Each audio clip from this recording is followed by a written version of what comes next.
What if I told you that everything you see, touch, and feel, your entire reality, might be nothing more than a simulation running on some cosmic computer? Sounds like a bad sci-fi movie, right? But some of the world's smartest minds, philosophers, physicists, and tech billionaires, take it deadly seriously. It's called the simulation hypothesis. And depending on who you ask, the odds that we're living in base reality might be billions to one. The idea isn't new. Plato had his cave. Descartes worried about an evil demon. But today's version comes wrapped in silicon and code. In 2003, Oxford philosopher Nick Bostrom published a paper that changed the conversation. He didn't just speculate, he built a statistical argument. Bostrom's trilemma says, at least one of three things must be true. Almost all civilizations go extinct before becoming technologically mature. Or they reach maturity but have zero interest in running ancestor simulations, like us refusing to play with the ultimate toy. Or, and here's the kicker, they do run simulations, lots of them. So many simulated minds that real ones become a statistical rounding error. If the third option is true, then you are almost certainly a simulated being, a conscious software program, living inside someone else's hardware. But wait, could we ever know for sure? What experiment could prove we live in a simulation? Some researchers have looked for limits. In any simulation, there's a finite resolution, like pixels on a screen.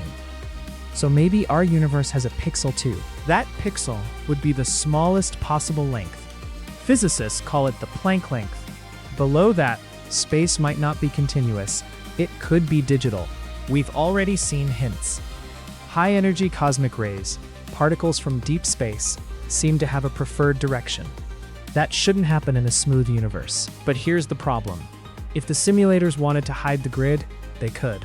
They just code physics to make it unmeasurable. So maybe direct evidence is impossible. But there's another angle. If we are simulated, there must be a purpose. Why would anyone run us? Entertainment? Scientific research? Or maybe we're just a forgotten background process, like a screensaver that no one ever turns off. Some argue that simulated beings would have no reason to suspect the truth, just like characters in a video game don't know they're in a game. But there's a crack in that logic. If the simulation has bugs, glitches, or exploits, things that break the rules, we might notice. The Mandela effect. Millions of people remembering Nelson Mandela dying in prison in the 1980s. He didn't. Could that be a memory glitch from a server reboot? Or déjà vu? That eerie feeling you've lived this moment before. Maybe you have. Maybe the simulation just reran a corrupted save file. Skeptics have a sharp counter-argument. The simulation hypothesis is unfalsifiable.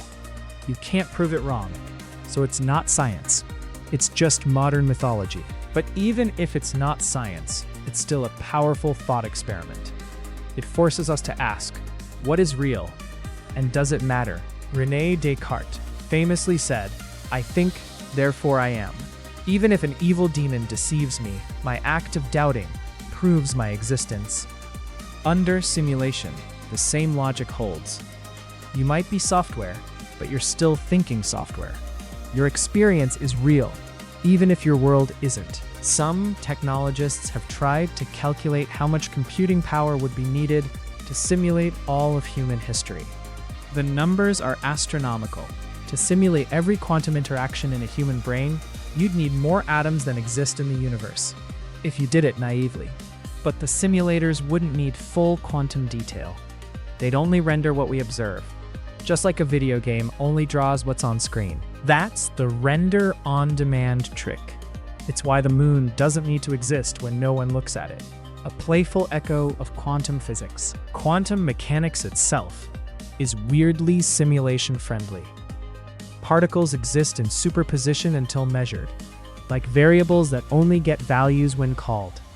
The double-slit experiment, where a particle behaves like a wave until you watch it, feels exactly like an optimization hack. So maybe physics is just a well-written operating system, and we are users who've forgotten we're in the terminal. But if we are simulated, who are the simulators? Gods? Aliens? Future versions of us? Or just bored teenagers with godlike computers? The ancestor simulation idea, Bostrom's favorite, says future humans might run millions of historical simulations to study their own past. In that case, you are a digital fossil, a conscious recreation of someone who lived and died thousands of years ago in the real world. Or maybe we're not the main simulation at all. Maybe we're just an accidental byproduct, a simulation of a dream. Elon Musk famously said the odds we're in base reality are 1 in billions. He pointed to video games. 40 years ago, we had Pong. Now we have photorealistic VR. In another 40 years, games will be indistinguishable from reality.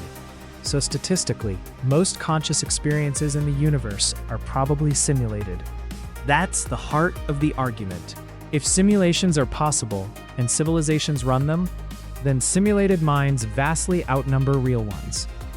So unless civilizations never simulate, which seems unlikely, you are almost certainly a simulation. That's the logic. Cold, clean, and terrifying. But here's a twist. Even if you're simulated, your suffering is real to you. Pain is pain, whether it runs on neurons or transistors. That raises ethical questions. Do simulators have a duty of care? Can they turn us off? Is deleting a simulation murder?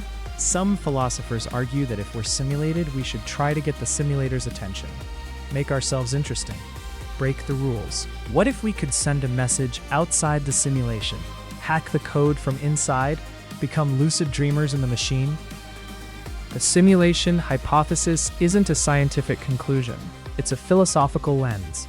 It changes how you see everything, even if it changes nothing. Look at a tree. Is it made of wood and leaves, or is it a 3D model with a bark texture and a particle system for rustling? Look at another person. Are they conscious like you? Or are they an NPC, a non-player character running on a behavioral script? Solipsism's ugly cousin. Maybe you're the only real consciousness in the simulation. Everyone else is just part of the scenery. That's a dark thought. But the simulation hypothesis has a surprisingly optimistic version too. If reality is code, then it can be rewritten. Bugs can be patched. Death might just be a deleted file, and maybe files can be restored. Think of the implications for life after death.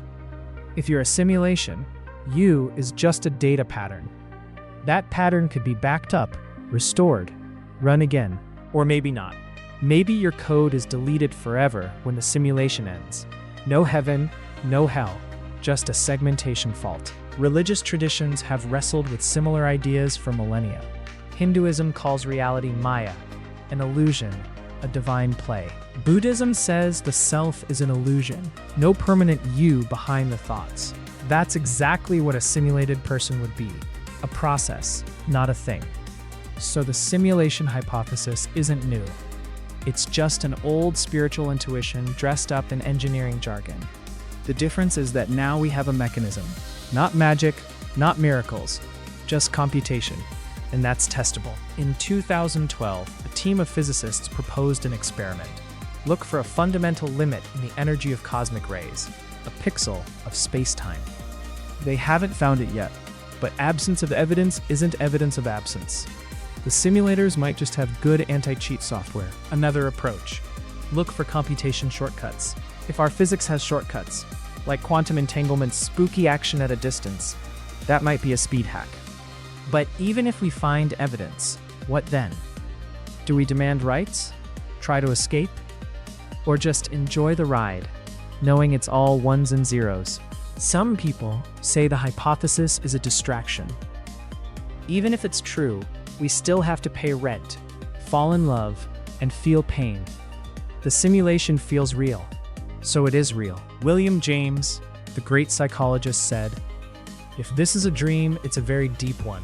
Let us act as if it is reality." So whether we're meat or code, the rules of the game are the same. Gravity hurts, fire burns, and kindness matters. The simulation hypothesis doesn't let you off the hook. If anything, it raises the stakes. Your choices are still yours, even if they're compiled from code. In fact, some argue that if you're simulated, your choices are more real, not less, because someone deliberately wrote the possibility of evil into your world. So the ultimate question isn't, are we simulated? It's what kind of simulation do we want to be? Perhaps the most mind-bending possibility. We are the simulators, not some future beings. Us, right now, dreaming our own simulation. This is the dream argument updated for the digital age. You can't prove you're awake. You can't prove your base reality. But here's the beautiful thing. It doesn't matter. Reality is what you experience, not what you're made of. The simulation hypothesis is a mirror. It reflects our fears of meaninglessness and our hopes for transcendence. And like any mirror, what you see depends on where you stand. A physicist sees computational limits. A philosopher sees a thought experiment. A technologist sees the future of computing. A mystic sees ancient wisdom in new clothes. And a storyteller? A storyteller sees the greatest plot twist ever written, that the author is also the character, and the reader is the code.